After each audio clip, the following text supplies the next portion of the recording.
Welcome back to my channel. നമ്മളിന്ന് 13-ാം വാർഡിലെ ചില റോഡുകളുടെ ശോചനീയാവസ്ഥയാണ് നിങ്ങൾക്ക് പരിചയപ്പെടുത്തുന്നത്. ഇത് നമ്മൾ കൊളത്തുങ്ങൽ നിന്നും ഗ്യാസ് ഏജൻസിയുടെ അവിടെ നിന്ന് കൊട്ട റോഡിലേക്ക് പ്രവേശിക്കുന്ന ആ അമ്പലത്തിൻ്റെ മുൻവശത്തായിട്ട് ആ കുളത്തിൻ്റെ സൈഡിലൂടെയുള്ള റോഡിൻ്റെ ശോചനീയാവസ്ഥയാണ്. ഇത് വളരെ നാളുകളായിട്ട് ഇതേ രീതിയിലാണ് ഈ റോഡ് കിടക്കുന്നത്. എനിക്ക് തോന്നുന്നത് അത് 14-ാം വാർഡിലെയും 13-ാം വാർഡിൻ്റെയും ഭാഗമായതുകൊണ്ട് രണ്ട് മെമ്പർമാരും കൂടി ഒരുമിച്ച് പരിശ്രമിച്ചാൽ മാത്രമാണ് ഈ റോഡിൻ്റെ ഈ ശോചനീയാവസ്ഥയ്ക്ക് ഒരു പരിഹാരം കാണാൻ സാധിക്കുകയുള്ളൂ. ഈ റോഡ് വളരെ ശോചനീയാവസ്ഥയാണെന്ന് മാത്രമല്ല, ഈ ചില ഓട്ടോറിക്ഷകളും അതുപോലെ തന്നെ കാറുകളൊക്കെ പോകുമ്പോൾ അതിൻ്റെ അടിഭാഗം ഒരയുന്നതും അതിൻ്റെ ആക്സിലുകളെല്ലാം ഒടിയുന്നതും ഈ റോഡിൽ പതിവാണ്. മാത്രമല്ല, ഇത് താഴ്ന്ന പ്രദേശമായതുകൊണ്ട് ആ അമ്പലത്തിൻ്റെ കുളത്തിലേക്കുള്ള ഒഴുക്ക് ഈ വഴിയിലായതുകൊണ്ട് മിക്കവാറും സമയങ്ങളിൽ മഴക്കാലത്തൊക്കെ വളരെയധികം വെള്ളക്കെട്ടാണ് ഈ റോഡിൽ രൂപപ്പെടുന്നത്. അതുകൊണ്ട് ആ വെള്ളം കെട്ടിക്കിടക്കുന്നതുകൊണ്ട് മൂടിക്കിടക്കുന്നതുകൊണ്ട് അതിലുണ്ടാകുന്ന കുഴികളുടെ ഡെപ്ത്, അതിൻ്റെ ആഴം നമുക്ക് മനസ്സിലാക്കാനായിട്ട് കഴിയില്ല. സ്ഥിരമായി യാത്ര ചെയ്യുന്ന ആളുകൾക്ക് കുഴപ്പമില്ല. അത് എപ്പോഴെങ്കിലും ഏതെങ്കിലും ആളുകൾ ആ വഴി വരുന്ന ആളുകൾക്ക് ആ കുഴിയുടെ ആഴം മനസ്സിലാവാതെ വീണ്ടും അപകടങ്ങൾ ഉണ്ടാകുന്നത് ഇവിടെ പതിവാണ്. ഈ പണ്ട് കാലത്ത് ഈ കൊട്ട റോഡ്, ഇപ്പോൾ കാണുന്ന ഈ കൊട്ട റോഡ് കൊട്ടത്തോട് എന്നറിയപ്പെടുന്ന വലിയ ഒരു തോടായിരുന്നു. ഈ ഭാഗത്തുള്ള വെള്ളങ്ങളെല്ലാം ഈ തോട്ടിലൂടെയായിരുന്നു ഒഴിഞ്ഞു പോരുന്നത്. അപ്പോൾ ഈ തോടുകളെല്ലാം നികത്തിയിട്ടാണ് നമുക്ക് മനുഷ്യന്മാർക്ക് ഉപകാരപ്പെടുന്നതിന് വേണ്ടി റോഡുകളാക്കി മാറ്റിയത്. അപ്പോൾ അതിൻ്റെ ഭാഗമായി ചെറിയ കാനകൾ, ആ വലിയ തോടുകൾ റോഡായി രൂപാന്തരപ്പെടുകയും അതിൻ്റെ ഇരുവശങ്ങളിലും ചെറിയ ചെറിയ കാനകൾ മാത്രമാണുള്ളത്. മഴയുണ്ടാകുമ്പോൾ ഇത്രയധികം വെള്ളം കടന്നു പോകാനായിട്ട് ഈ ചെറിയ കാനകൾ മതിയാവാതെ വരുമ്പോഴാണ് റോഡിലേക്ക് റോഡിനെ കരകവിഞ്ഞിട്ട് വെള്ളം ഒഴുകുന്നത്. അപ്പോൾ നമ്മൾ ഇത്തരം നിർമ്മാണ പ്രവൃത്തികൾ ഇനിയുള്ള കാലത്തെങ്കിലും ചെയ്യുമ്പോൾ ആ റോഡിനെ മുഴുവനായിട്ട് നികത്താതെ, ആ തോടിനെ മുഴുവനായിട്ട് റോഡാക്കി മാറ്റാതെ അതിന് പാലത്തിൻ്റെ രൂപത്തിൽ, മറ്റ് വികസിത രാജ്യങ്ങളിലെല്ലാം അത്തരത്തിലാണ് ചെയ്യുന്നത്. വെള്ളത്തിനെ രണ്ട് സൈഡിലും ഈ കാന കെട്ടുന്നതിന് പോലെ പാലത്തിൻ്റെ രീതിയിൽ അതിനെ അടിയിലൂടെ തോടും മുകളിലൂടെ റോഡുമാക്കി രൂപാന്തരപ്പെടുത്തുകയാണെങ്കിൽ ഇത്തരത്തിലുള്ള വെള്ളക്കെട്ടുകൾക്ക് ഒരു പരിധിവരെ പരിഹാരമാവുമെന്നാണ് മറ്റ് വിദേശ രാജ്യങ്ങളിലെല്ലാം ഉള്ള പഠനങ്ങളിൽ നമുക്ക് മനസ്സിലാക്കാൻ കഴിയുന്നത്.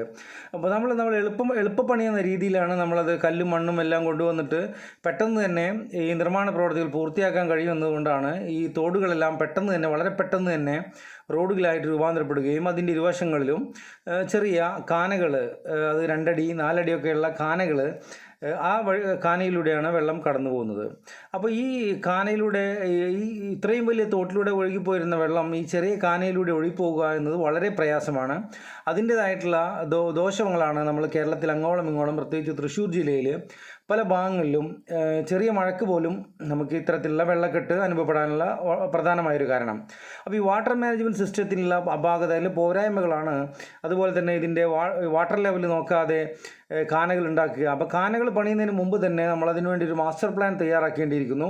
ഈ വെള്ളം എവിടേക്കാണ് നമ്മൾ ഒഴുക്കി വിടേണ്ടതെന്ന് ഒരു ധാരണ ഈ കാന പണിയുന്നതിന് മുമ്പ് തന്നെ ആ നിർമ്മാണ പ്രവർത്തികൾ ചെയ്യുന്ന ആളുകൾക്ക് ഉണ്ടാവേണ്ടതാണ്. അല്ലാതെ ഈ റോഡിൻ്റെ ഒരു നടുവിൽ മാത്രമായിട്ട് കാന പണിതിട്ടിട്ട് അത് തുടക്കവും ഒടുക്കവും ഇല്ലാത്ത രീതിയിൽ ഉണ്ടാക്കിയിടുമ്പോൾ അത് കരാറുകാർക്ക് കാശുണ്ടാക്കി കൊടുക്കാനും ഇടനിലക്കാർക്ക് അതുവഴി അവർക്കുള്ള കമ്മീഷൻ അടിച്ചു മാറ്റാനും അല്ലാതെ വെള്ളം ശരിയായ രീതിയിൽ അത് പുഴയിലേക്കോ അതല്ലെങ്കിൽ ഈ തോടുകളിലേക്കോ അതല്ലെങ്കിൽ താഴ്ന്ന പ്രദേശങ്ങളിലേക്കോ ഒഴുക്കിവിടാനായിട്ടുള്ള യാതൊരു സംവിധാനവും നമ്മുടെ അധികാരികളുടെ ഭാഗത്തുനിന്ന് ഉണ്ടാവാത്തതുകൊണ്ടാണ് ജില്ലയുടെ പല ഭാഗങ്ങളിലും ഇത്തരത്തിലുള്ള രൂക്ഷമായ വെള്ളക്കെട്ട് രൂപാന്തരപ്പെടുന്നത്. മാത്രമല്ല, വലിയ തോടുകളെ വീടിൻ്റെ കോമ്പൗണ്ടിൻ്റെ അടുത്ത് കൂടെ ഒക്കെ പോകുമ്പോൾ അത് ചെറിയ 6 ഇഞ്ചും എല്ലാം വലിപ്പമുള്ള പൈപ്പിലൂടെയാണ് ഈ വെള്ളം, ഇത്രയും അധികം വെള്ളം ഒഴുക്കി വിടുന്നത്. അപ്പോൾ അതിന് പഞ്ചായത്തിൽ നിന്നുള്ള അനുമതി ഈ പൈപ്പ് വെച്ച് കഴിഞ്ഞാൽ അവർക്ക് ലഭിക്കുന്നതിൻ്റെ ഭാഗമായിട്ട് ഇത്രയധികം വെള്ളം ഈ ചെറിയ പൈപ്പിലൂടെ കടന്നു പോകുമ്പോൾ ഉണ്ടാകുന്ന വെള്ളക്കെട്ടുകളാണ് ഇപ്പോൾ പല ഭാഗങ്ങളിലും, നമ്മുടെ ജില്ലയിലെ പല ഭാഗങ്ങളിലും വെള്ളക്കെട്ട് രൂക്ഷമാവാൻ ഉണ്ടായിട്ടുള്ള പ്രധാനപ്പെട്ട കാരണം. അപ്പോൾ ഈ കാന നിർമ്മിക്കുന്നതിന് മുമ്പായിട്ട് ഇത് എന്തിനു വേണ്ടി നിർമ്മിക്കുന്നതെന്നും ഈ വെള്ളം എവിടേക്കാണ് ഒഴുക്കി വിടേണ്ടതെന്നും വ്യക്തമായൊരു ധാരണ ഉണ്ടെങ്കിൽ മാത്രമേ ഈ കാന, ഇത്രയും ഫണ്ട് മുടക്കിയിട്ട് നമ്മൾ ആ കാന നിർമ്മിച്ചതുകൊണ്ട് വരുന്നതുകൊണ്ട് പരിസരവാസികൾക്കും അതുപോലെ തന്നെ ആ റോഡിലൂടെ യാത്ര ചെയ്യുന്ന ആളുകൾക്കും ഈ വെള്ളക്കെട്ടില്ലാതെ, അതായത് റോഡ് കേടാവാത്ത രീതിയിൽ നല്ല രീതിയിലുള്ള റോഡ് ഉണ്ടാവാനും അതുപോലെ വെള്ളം കെട്ടിക്കിടക്കാത്ത അവസ്ഥ ഉണ്ടാവാനും ഇത്തരത്തിലുള്ള മാസ്റ്റർ പ്ലാനിൻ്റെ അപാകത കൊണ്ട് തന്നെയാണ് ജില്ലയിലുടനീളം ഇത്തരത്തിലുള്ള വെള്ളക്കെട്ടുണ്ടാവുന്നത്. ഇത് നമ്മൾ തത്തക്കുളങ്ങര അമ്പലത്തിൻ്റെ ആ ഭാഗത്തു നിന്നും കൂളി റോഡിലൂടെ വെന്മനാടേക്ക് വരുന്ന ആ റോഡിൻ്റെ ശോചനീയാവസ്ഥയാണ് നിങ്ങൾ കാണുന്നത്. അത് നിരവധി സ്കൂൾ കുട്ടികളും MASM സ്കൂളിലേക്കും അതുപോലെ തന്നെ മദ്രസകളിലേക്കുമായിട്ട് നിരവധി സ്കൂൾ കുട്ടികളാണ് ഈ വഴിയിൽ നടന്നിട്ടും അതുപോലെ തന്നെ വാഹനങ്ങളിലും സൈക്കിളും എല്ലാം വരുന്നത്. അപ്പോൾ വളരെ വലിയ ഗർത്തങ്ങളാണ് നമുക്ക് ഈ റോഡിൽ ഉടനീളം കാണാൻ കഴിയുന്നത്.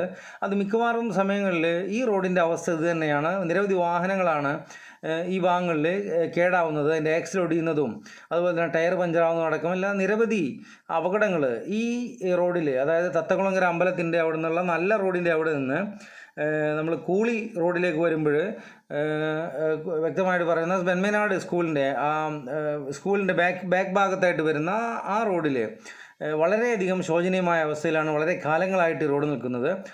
അപ്പോൾ ഇവിടുത്തെ മെമ്പറെ പറ്റി പറയുമ്പോൾ എല്ലാവർക്കും വളരെ നല്ല അഭിപ്രായമാണ്. കാരണം വെച്ചാൽ എല്ലാ കാര്യങ്ങൾക്കും മുൻപന്തിയിൽ നിൽക്കുന്ന വളരെ സീനിയർ ആയിട്ടുള്ള ഒരു മെമ്പറാണ് നമ്മളെ ഈ 13-ാം വാർഡിലുള്ള മെമ്പർ. അപ്പോൾ അദ്ദേഹം ഏത് പാതിരാക്ക് വിളിച്ചു കഴിഞ്ഞാലും എന്ത് കാര്യത്തിനും ഓടിയെത്തുന്ന, വളരെ നല്ല രീതിയിൽ ജനങ്ങളോട് അടുത്തിടപഴകുന്ന, അവരോട് ഇടകിച്ചേർന്ന് അവരെ പോലത്തെ ഒരു അംഗമായിട്ട് പെരുമാറുന്ന ഒരു മെമ്പറാണെന്നുള്ള രീതിയിലാണ് ഈ വാർഡിലുള്ള ആളുകളുടെ എല്ലാം അഭിപ്രായം. മെമ്പർമാർക്ക് പോലും അവരുടെ റോഡുകൾ നവീകരിക്കുന്നതിനായിട്ടുള്ള ഫണ്ട് അനുവദിച്ച് കിട്ടുന്നില്ല എന്നത് വളരെ എന്താ പറയുക വിഷമമുള്ളൊരു കാര്യമാണ്. അതേസമയത്ത് തന്നെ അവരെല്ലാവരും എളവള്ളിയിലേക്കോ മുല്ലശ്ശേരിയിലേക്കോ പോകുമ്പോൾ അവിടെയെല്ലാം എല്ലാ റോഡുകളും, എല്ലാ പഞ്ചായത്ത് റോഡുകളും, ഒട്ടുമിക്ക റോഡുകളെല്ലാം തന്നെ നല്ല നിലവാരത്തിൽ അവർ പണിത് വെച്ചിട്ടുണ്ട്. അപ്പോൾ ഇതിന് ഫണ്ട് അനുവദിക്കുന്നത് ബഹുമാനപ്പെട്ട ഈ മണലൂർ MLAയും അതുപോലെ തന്നെ ഇപ്പോൾ ഭരിക്കുന്ന സർക്കാരും തന്നെയാണ്. അപ്പോൾ പാവട്ടി പഞ്ചായത്തിൽ ഈ പറഞ്ഞ ഭരണകക്ഷിയുടെ ഭരണമല്ലാത്തതിൻ്റെ പേരിലാണോ വികസന ഫണ്ട് അനുവദിക്കാത്തത് എന്ന രീതിയിലാണ് ജനങ്ങൾ സംശയിക്കുന്നത്. എളവള്ളി പഞ്ചായത്തിലും മുല്ലശ്ശേരിയിലും വ്യക്തമായ ഭൂരിപക്ഷത്തോടെ അവർ ഭരിക്കുന്നതുകൊണ്ട് ഫണ്ടുകൾ അവർക്ക് യഥേഷ്ടം അനുവദിച്ചു കൊടുക്കുകയും പാവറട്ടിയോട് ഒരു ചിറ്റമ്മ സമീപനം നടത്തുന്നത് കൊണ്ടുമാണ് ഫണ്ട് അനുവദിക്കാത്തത്. അപ്പോൾ ഫണ്ട് അനുവദിച്ച് കിട്ടിയാൽ മാത്രമേ എത്ര നല്ല ജനപ്രതിനിധികളും എത്ര ജനപ്രിയരായിട്ടുള്ള ജനപ്രതിനിധികളാണെങ്കിലും അവർക്ക് അവരുടെ വാർഡിന് വേണ്ടിയോ അവരുടെ നാടിന് വേണ്ടിയോ എന്തെങ്കിലും ചെയ്യാനായിട്ട് സാധിക്കുകയുള്ളൂ. അപ്പോൾ ഇരട്ടത്താപ്പ് ഗവൺമെൻറ്റിൻ്റെ ഭാഗത്തു നിന്നോ MLAയുടെ ഭാഗത്തു നിന്നോ ആണെങ്കിൽ അത് അടിയന്തരമായി നിർത്തി ഇന്ത്യൻ ഭരണഘടന നൽകുന്ന രീതിയിലുള്ള എല്ലാവർക്കും ഒരുപോലെയുള്ള നീതി നടപ്പാക്കണം. അത് ഭരണഘടന ഓരോ പൗരനും നൽകുന്ന അവകാശമാണ്. ആ അവകാശം പാവറട്ടിക്കാർക്കും നമ്മൾ ഓരോ പാവറട്ടിക്കാർക്കും അതിനുള്ള അവകാശമുണ്ട്. അപ്പോൾ തുല്യനീതി എന്ന ആ ഭരണഘടന അനുസരിച്ചുള്ള നീതി ഞങ്ങൾക്ക് നടപ്പാക്കി തരണം. കാരണം ഭരണഘടന പിടിച്ച് സത്യപ്രതിജ്ഞ ചെയ്യുന്ന അതുപോലെ MLA ആയാലും MP ആയാലും ഇത്തരത്തിലുള്ള അനീതി, രണ്ട് തരത്തിലുള്ള നീതി ഒരിക്കലും ഭരണഘടനാ ലംഘനമാണ്. അപ്പോൾ അതുകൊണ്ട് അത് വളരെ ഗൗരവമുള്ള വിഷയമായതുകൊണ്ട് ബഹുമാനപ്പെട്ട MLA ആയാലും ഇപ്പോൾ തിരഞ്ഞെടുക്കപ്പെട്ട പുതിയ MP-യും പാവറട്ടിയുടെ കാര്യത്തിൽ ഈ പാവറട്ടിയിലെ ഈ റോഡുകളിലെ പഞ്ചായത്ത് റോഡുകളുടെ ഈ ശോചനീയ അവസ്ഥയ്ക്ക് ഒരു മാറ്റം വരാൻ വേണ്ടി പ്രയത്നിക്കണം.